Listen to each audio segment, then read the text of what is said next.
दिले तर आम्ही घेतो, नाही तर नाही. तसं नाही तर हायच लावत असं सेवा करायचं काम आहे आपलं. त्यामुळे किती पैसे मिळतात दिवसातून? 500 600. कधी एखाद्या वारकऱ्याकडे जर पैसे जर नसतात तर तुम्ही लावता का गंध? लावतो. आम्ही लावतो, फुकट लावतो. गंध कालवायला तुम्हाला किती वेळ लागतो? कोण कालवून देते हा गंध? आम्ही काढतो. काही पैसे वगैरे मिळतात का ह्याच्या माध्यमातून? मिळतात की.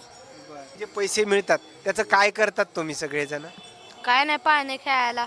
माऊलीपासून वारकरी ज्यावेळेस पंढरपूरच्या दिशेने मार्गक्रमण करतात त्या दरम्यानपासून ते पंढरपूरमध्ये वारकरी येईपर्यंत प्रत्येकाच्या चेहऱ्यावर आपल्याला वारकऱ्यांच्या गंध पाहायला मिळतो. मात्र ते गंध लावणारे जे तरुण असतील, ज्येष्ठ मंडळी असतील, लहान मुलं असतील, हे नेमकं दिवसातून पैसे किती कमवतात यावर प्रत्येकाच्याच समोर जे आहे ते प्रश्न निर्माण होत असेल. मात्र अशाच एक दिलखुलास चर्चा पंढरपूरच्या पावन नगरीमधून आपण त्यांच्याकडून करण्याचा प्रयत्न करतोय.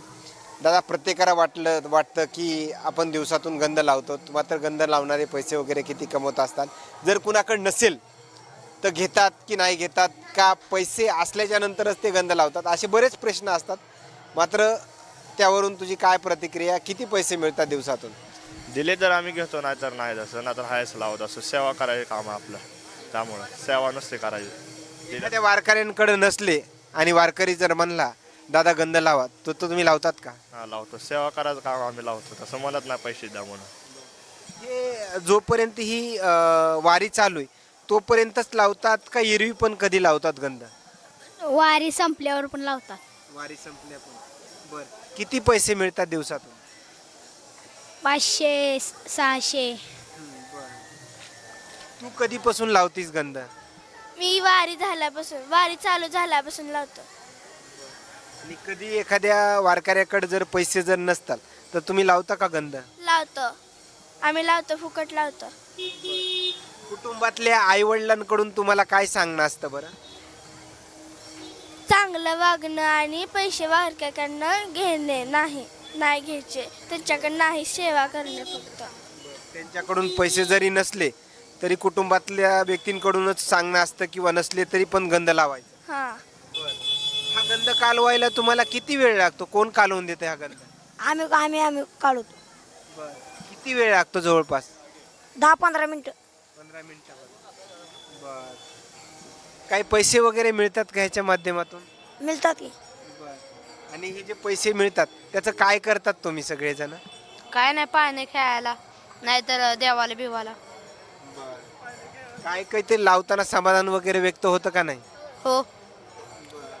काही वारकरी, मला एक सांगा, सगळ्यात जास्त कधी रक्कम तुम्हाला मिळाली का वारकऱ्यांकडून? की कितीपर्यंत पैसे देतात? एखादा चांगला जर वारकरी असेल आणि तुम्ही लहान मुलं आहेत तर लहान मुलं काहीतरी करतात, जवळपास किती पैसे एखाद्या सगळ्यात जास्त तुला पैसे कुणा दिलेत का? 10-20 रुपये 30 रुपये असे भेटतात.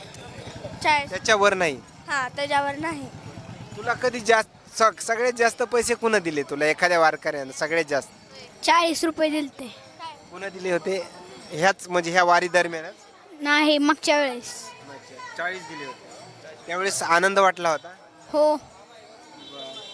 जवळपास किती असतात तुम्ही ह्या म्हणजे ह्या तुमच्या गल्लीमध्ये किंवा कॉलनीमध्ये? ह्या गल्लीत तसं साधारण 50 तरी असतात पोरं, पण जास्त एक ठिकाणी नसतात, लांब लांब असतात. हां, जवळजवळ नसतात. कुठपर्यंत जाता? मंदिरापर्यंत वगैरे जाता का तुम्ही? नदीपर्यंत. चंद्रभागी नदीपर्यंत. आणि कधी तुम्हाला गर्दीमध्ये धक्काबुक्की होत नाही का? असं वारकऱ्यांना धक्का वगैरे लागतो का? हो. आणि मग त्याच्यापासून सावध कसे राहता तुम्ही? गर्दीतनं बाहेर येतो. काय म्हणले? गंध खाली तर ठेवणार, तर हातात वर तर घ्यायचा असा, सांडू नये म्हणून. ओके, धन्यवाद. खरं तर येत असलेल्या प्रतिक्रिया मात्र काही सांगून जातात. एक वेगळे अपडेट्स आपण पंढरपूरच्या पावन नगरीमधून करतोय. आलेल्या प्रतिक्रिया मात्र काय सांगून जातात हे नक्कीच समजलं असेल. कॅमेरामॅन शुभम आर्वीकर सोबत सचिन मुंडे, सूर्यदुर्ग मीडिया, पंढरपूर.